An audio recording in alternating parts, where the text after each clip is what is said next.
Hi, Tune. Hey, Justin, Ethan, Jared. Good morning. Sorry for the delay. Hey, Yona. I had a lot of trouble sleeping last night I don't know why. I just couldn't sleep.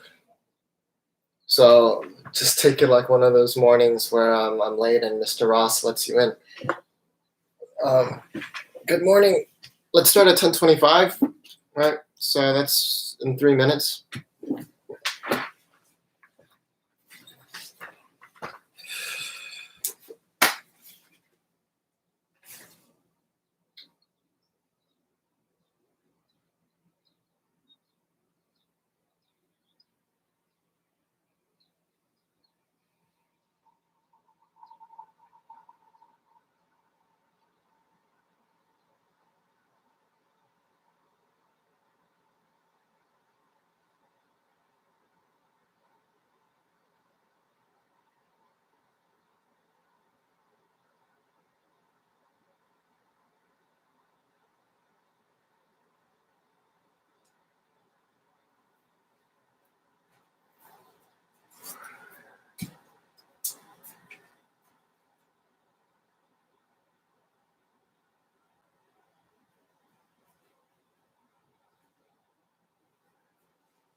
Hey, Becky. Hey, Dimon.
Good morning, Chris.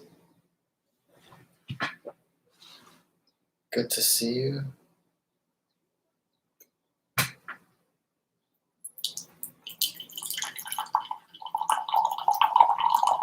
"15 seconds until we start." Oh, what a star. Thank you, Chris.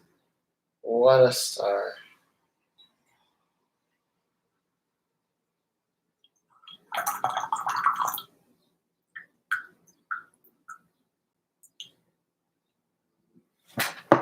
Okay. I think we can begin now, right? Good morning, Jack.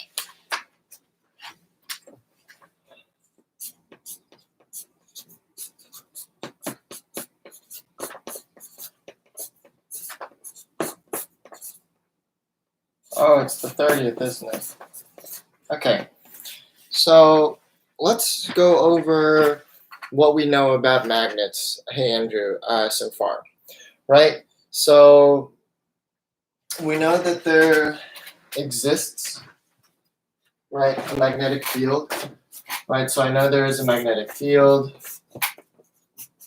right? And this is separate from like a gravitational field and a electric field, okay?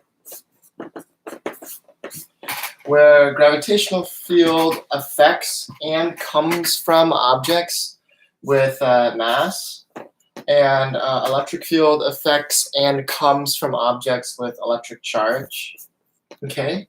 Magnetic field comes from and affects moving charges, so stuff with electric charge and a velocity. Ignore that vector symbol on the cue. That's my fault. Okay. Hey, Tamar, Grandmaster.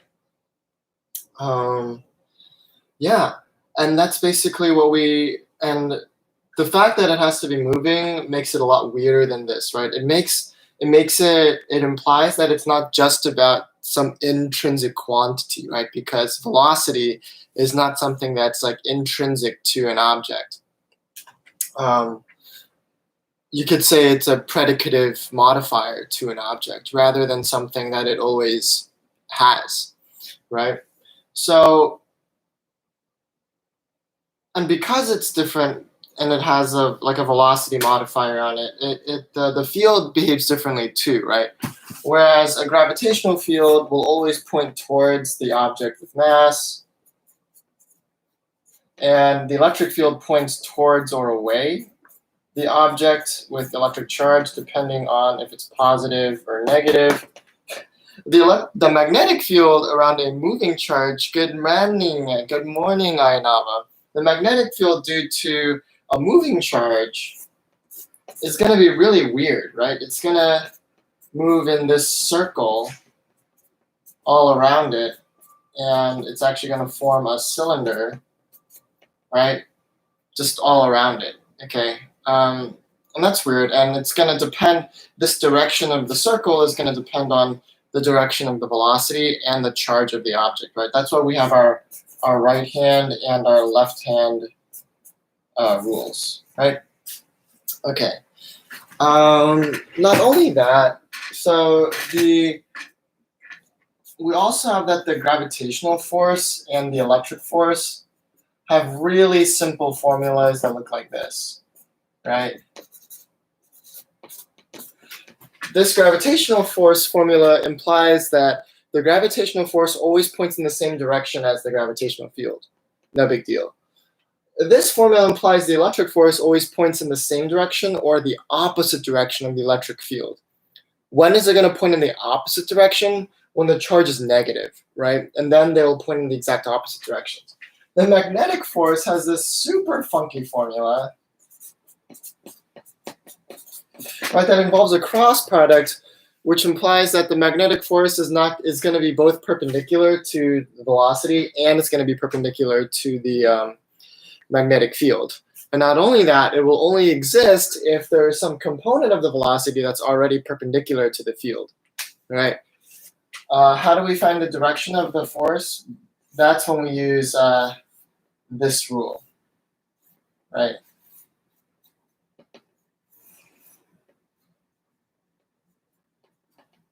Right.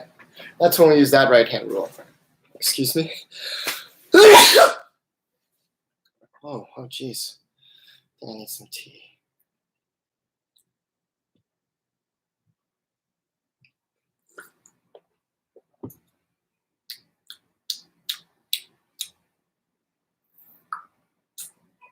All right. What else have we gone over, right? So this whole first sheet is like a kind of review. Thank you, Justin. So I'm just trying to trace our steps back.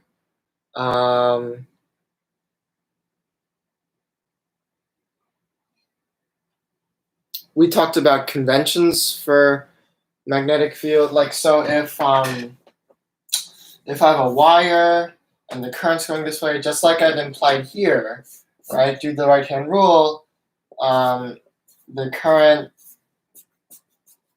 generates a field that looks like this on a 2D slice. And if I bend the wire so it looks like this,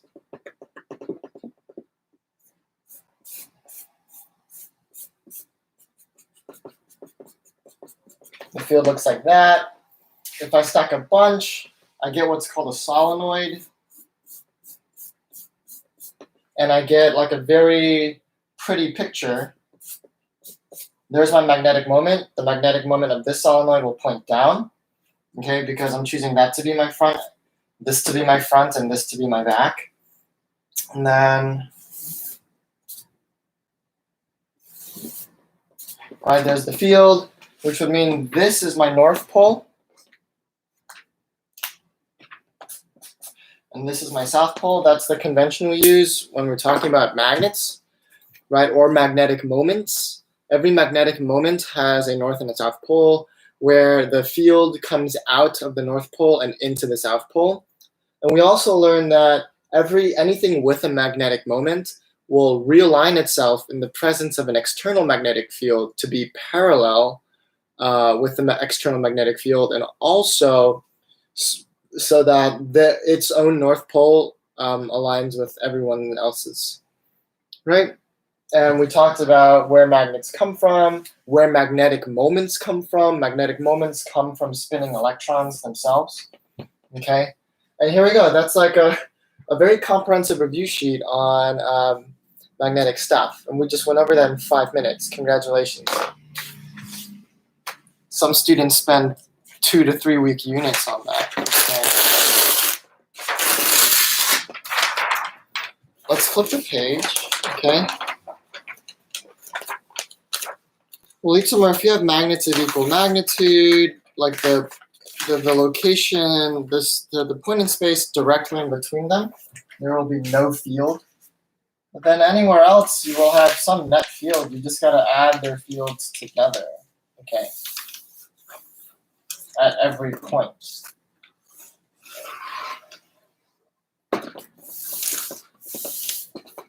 All right, so today we are going to learn the last topic in, which one aligns? Well, they'll align. That's kind of tricky. They will both move. They'll both move. Well, it will depend on a lot of things. It would depend on the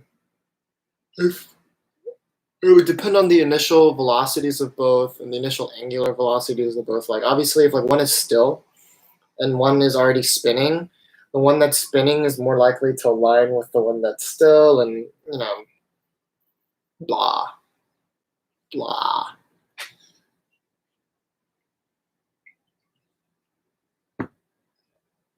I myself am having a lot of trouble sleeping these days. I think I'm drinking too much tea at night. But yeah, I really don't feel good right now. Okay, our last topic we're going to learn, okay, you ready, is magnetic flux.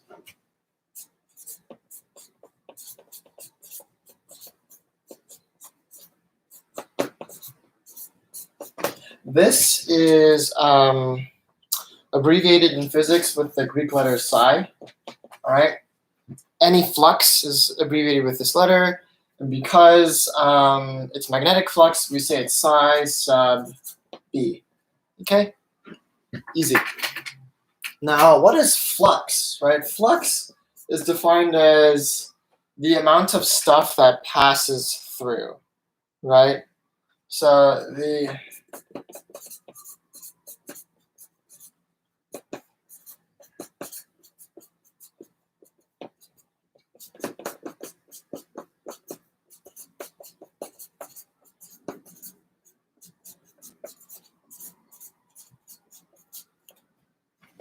it's kind of like current in a lot of ways, except it's not a rate.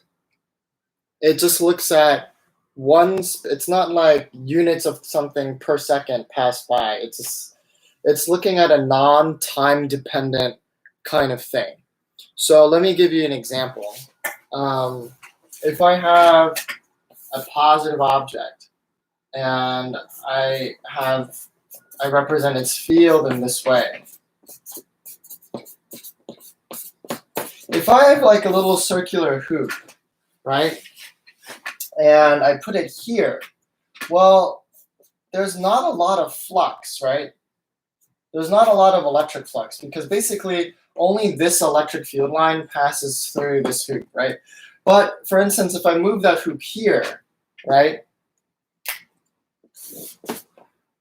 and I move it right here, the flux would be a lot greater because now I have 3 electric field lines passing through.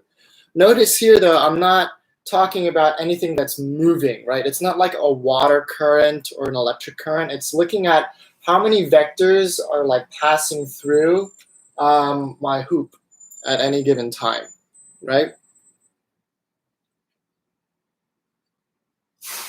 Now there is a more complicated calculus-based integral through which we calculate flux, but the only types of flux we're going to do today and for the class is flux assuming constant magnetic field, right? So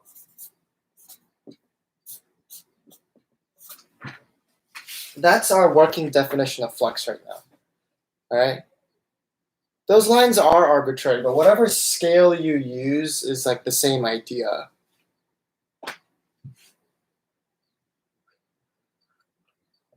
The other, if you look at this formula, this is the area of whatever it's passing through, right?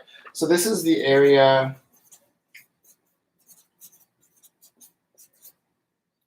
of the this is the area of the area, right? So it would be like pi r squared for this, pi r squared for that. If it was like a square container that captures the flux, then it would just be like side squared, length times width. These areas are the same. So which one has the greater flux? I would say this one, because the field, the electric field here is much greater than it is here, right? Because kq over r squared, right? That's the other way to think about it. This dot product also is really important because, for example, if let's look at this example of magnetic flux, where I have a uniform magnetic field and I have I place a hoop there, okay? And from a bird's eye view, right? Let's say I place the hoop this way, okay? So that would be like if I have, this is my hoop, right? This is a little circle. I place it like this, okay? And then I also place it like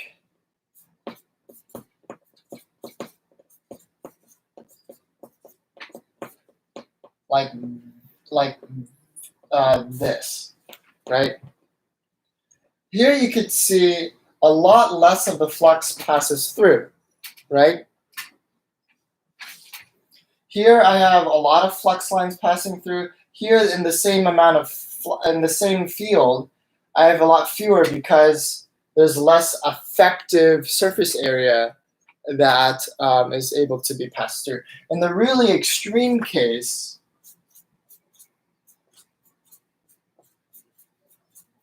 right, I will rotate my disk to look like that, and there's actually 0 flux, even though I have some area, okay?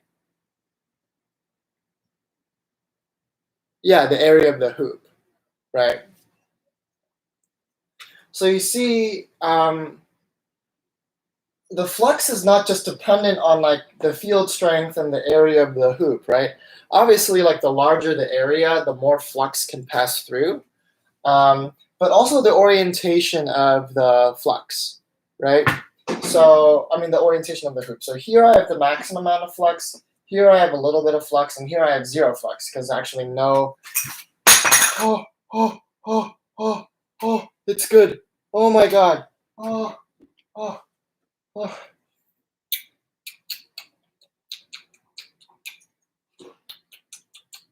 I'm never gonna use you for a demo again. Oh my God. I need a moment, everyone. My life just flashed. That was my favorite pot. Oh, that is my favorite pot. Oh.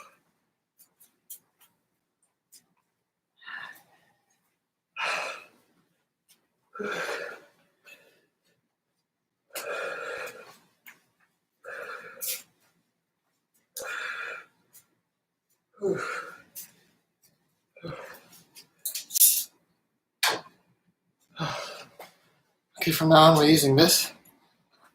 Oh. Wait, I'm confused. So it would be the area of the part of the object passing through. No. So you can look at it two ways. You can look at it as a dot product, right? So what is this? What is an area vector? This vector is always normal to the area surface, right? So where does the area vector point for this loop? It points this way, right? It's always normal to the surface, right? And here you can see, just like a regular dot product, that if my field points this way, right, the dot product is maximized when these are parallel. So this is when it's bigger. This is like a smaller dot product. And here, my dot product is 0 because my area vector is completely perpendicular to the field, right? So that's one way of looking at it. The other way of looking at it is to say it's just V times the effective area, like your field times your effective area. And your effective area is basically like the area that you see when you're looking at it this way. So of course, this is 0 effective area. This is a little bit of effective area, and this is the maximum effective area, right? And from which point of view are you looking? You're looking at the point of view of a magnetic field vector. So if the magnetic field vector points this way, then I want to look from this way and say, oh, the magnetic field has a lot of area to pass through, right? If the magnetic, and if it looks like this, the magnetic field will say, well, I have no area to pass through, so there's no flux, right? So you can look at it as magnetic field times the effective area, or from a more formal mathematical standpoint, you want to think about it as a dot product with the magnetic field vector being dotted with the area vector, where the area vector is normal to the surface area. Yeah, it's not, yeah. Mm-hmm.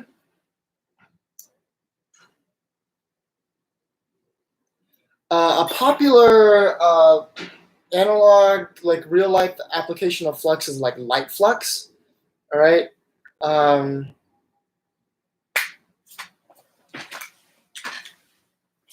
If you want to ask why it's hotter in the equator and like less hot in New York, right? Well, you got to think the sun's light density is relatively uniform, right? But the area here looks like this, and around the further north you go on the Earth, it looks like this. So there's less light that actually, the light per square meter density is a lot less the higher up you go, right? Because there's less flux up there. Yes, sailboats, right? A sail will only work if the wind blows perpendicular to the surface, right? And if you tilt it a little bit, not only is that going to make your sailboat turn, but there's less power behind it too. And in the worst case scenario, if your sail looks like this and the wind's going this way, then your sail's not going to work at all, right? But the area of your sail never changed, right? This is like an area of the sail, right? But it's the orientation and how much the sail actually aligns with the wind that affects the thing. Yeah. like wind flux. Okay, yeah. So that's my shtick on magnetic flux. That's how you define it. And here's a really cool thing. All right, here's the big kahuna. All right, we're gonna go over Faraday's law right now. All right, right at 25 minutes.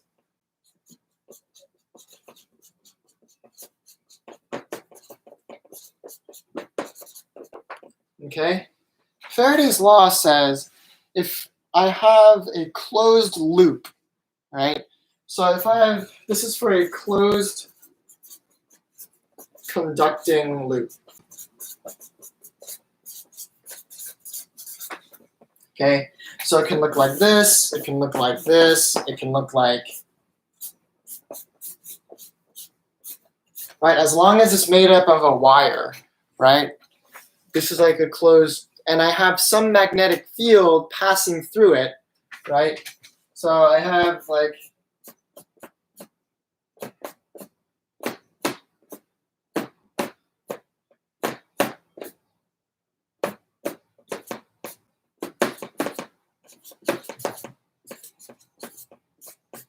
right, I have some magnetic field passing through these loops, then there's flux, all right? And if I change that flux, okay, if I change the flux,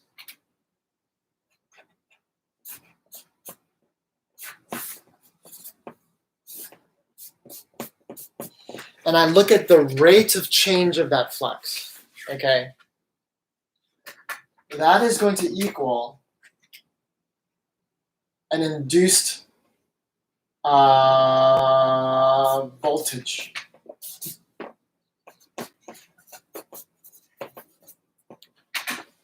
Okay. It's actually going to create voltage. But here's the key. Because there's no battery anywhere, like, let's say it induces a difference of 3 volts. I don't know where to put the battery, right? I don't know where to put my 3-volt battery here, here, here, here. That's going to generate the current.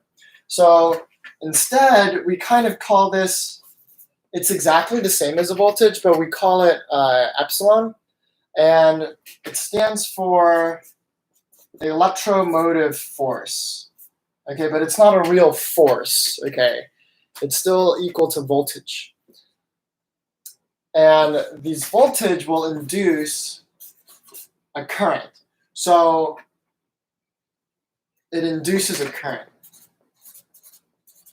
So anytime I change the flux here, right, I'm actually going to be physically making a current run through the wire without a battery. Okay, I'm induced, like there is like a voltage occurs, is generated.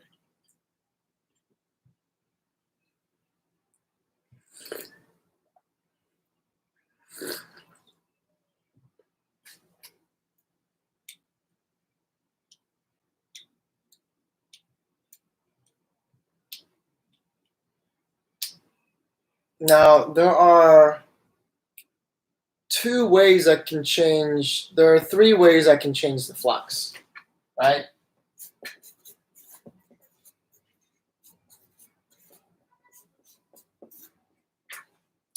I can change the magnetic field strength. Let me show you a demonstration in which that occurs, okay?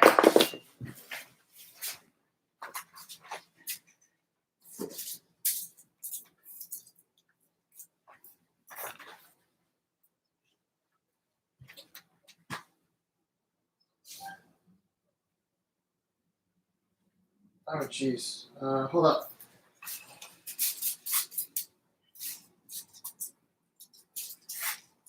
Okay.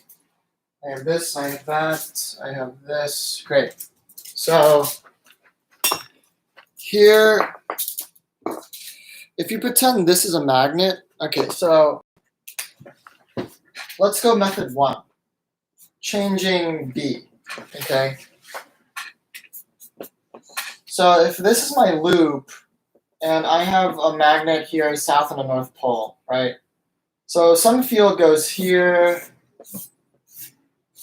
right? So how do I change the flux that passes through this hoop? Well, let me move the magnet lower. That increases the flux, right? Because if I move the magnet lower, or I move the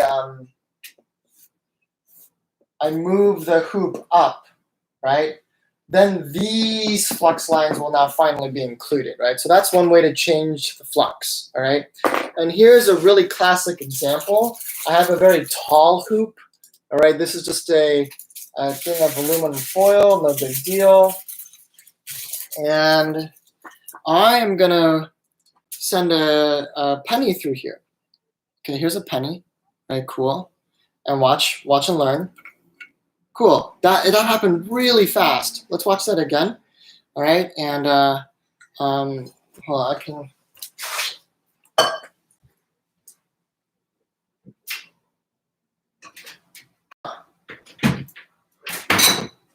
Oh, there it is. Right. Oh, I can't use that. No, I can't. All right, so I have this bowl, so we can kind of try and listen for when it hits. Okay, sorry, I'll put it here. Hope everyone can see. All right, cool. You ready? Boom, super fast. Let's watch it again. Cool. Now I'm gonna pass a magnet through. So now I have a magnet.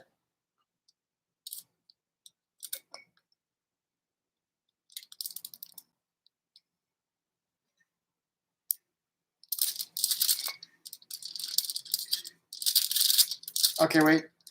That's happened really slowly. I'm gonna try it again. Okay.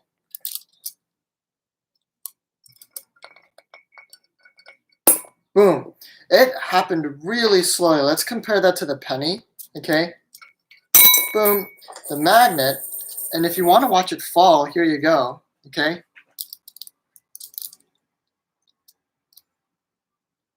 Oh, wait. This is much better. Ah. Oh. Wait. No, that's not the way it's supposed to happen. Hold on. Wait. This will be better, I think.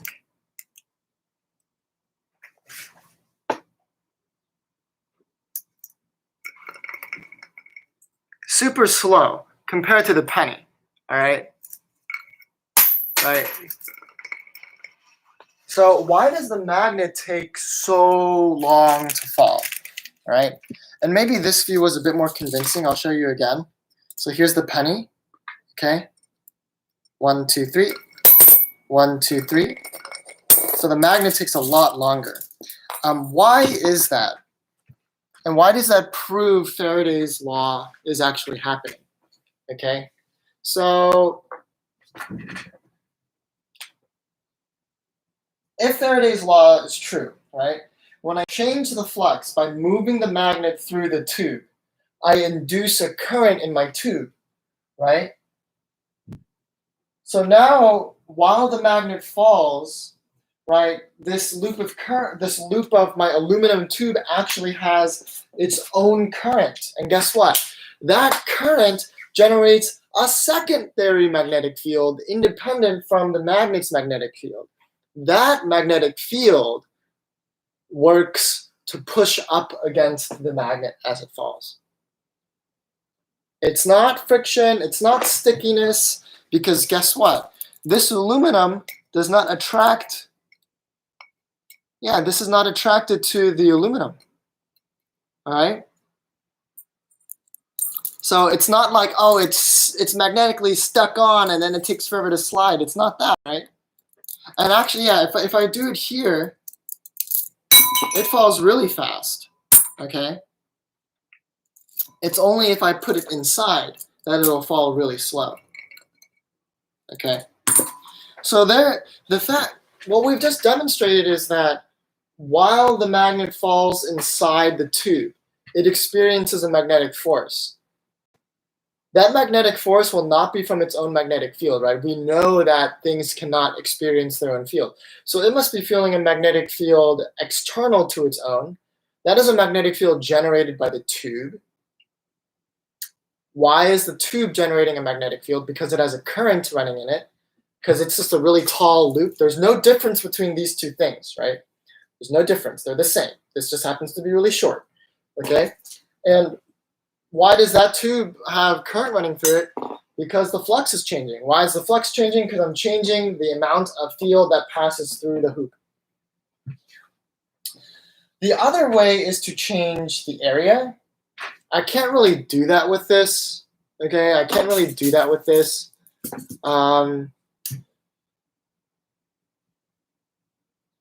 So we're not going to look at that. The second way we're going to look at is changing the orientation, changing the effective area, right? Or the dot and the dot product, all right? How do I do that?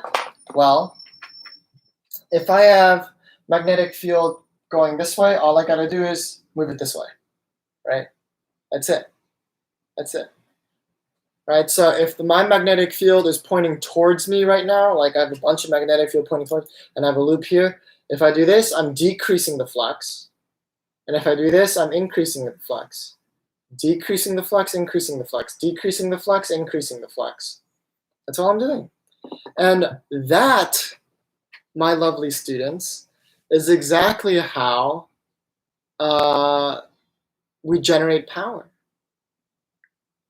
When I change the flux through this hoop by changing the effective area, I generate a current in this loop, okay? So almost every, I really need to start a GoFundMe.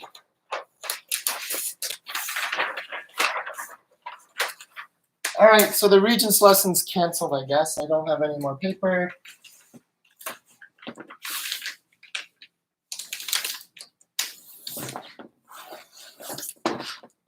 Just kidding, Alexi. I ordered 3 more of these things, so yeah, don't worry. So what is this? So let's look at the most basic type of application of this. It's a turbine, right? So I'll basically have a coil of wire, okay? Right, and it's connected on 2 sides, so the current's designed to go one direction, and it's in some external magnetic field.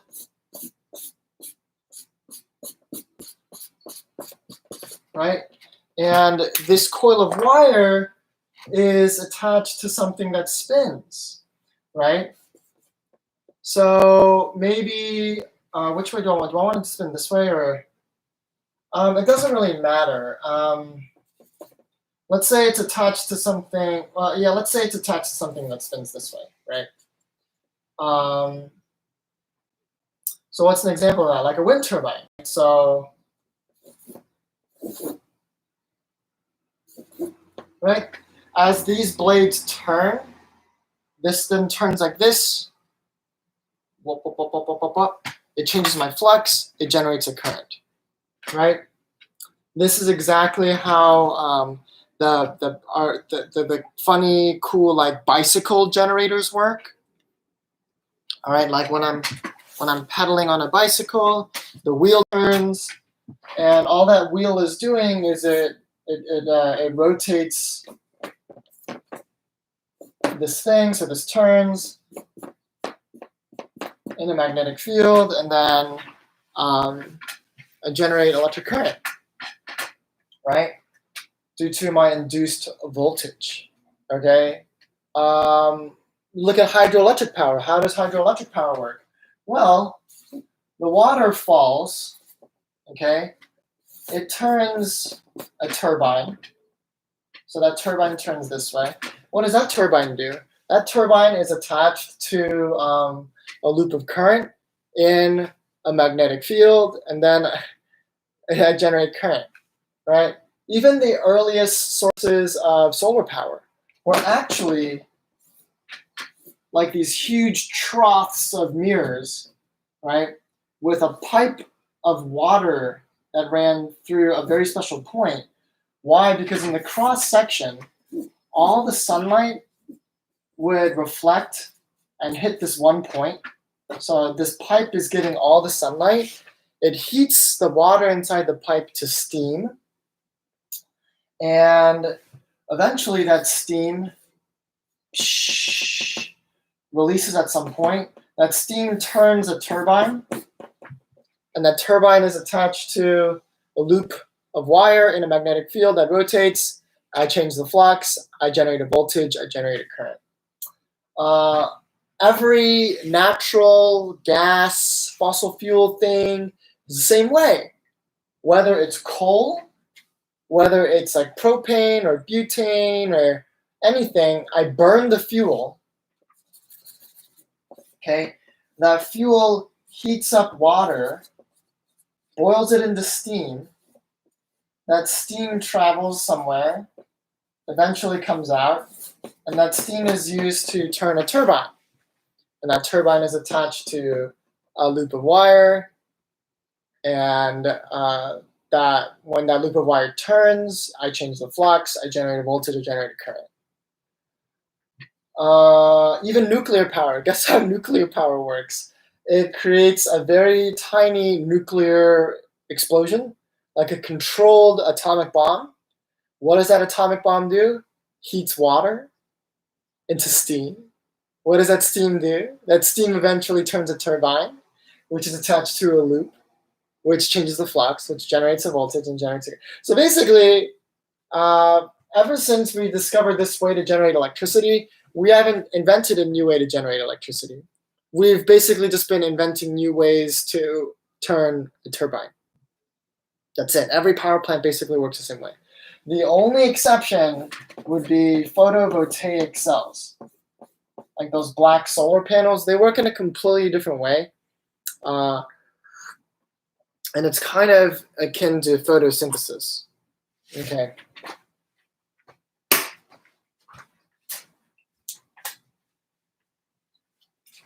Right.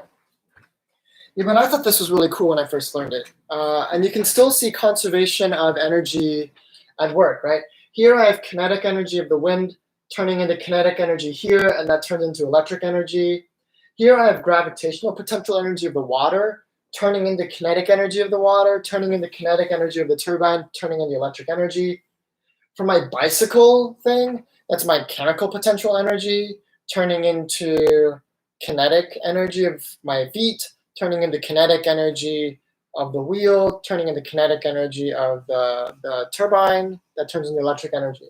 Here I have chemical energy turning into heat, turning into kinetic energy of the steam, turning into electric energy there, right? So you see all types of energy transformation, but ultimately you're basically turning one type of energy into kinetic energy of a turbine that turns into electric energy ultimately. Yeah. Woof. I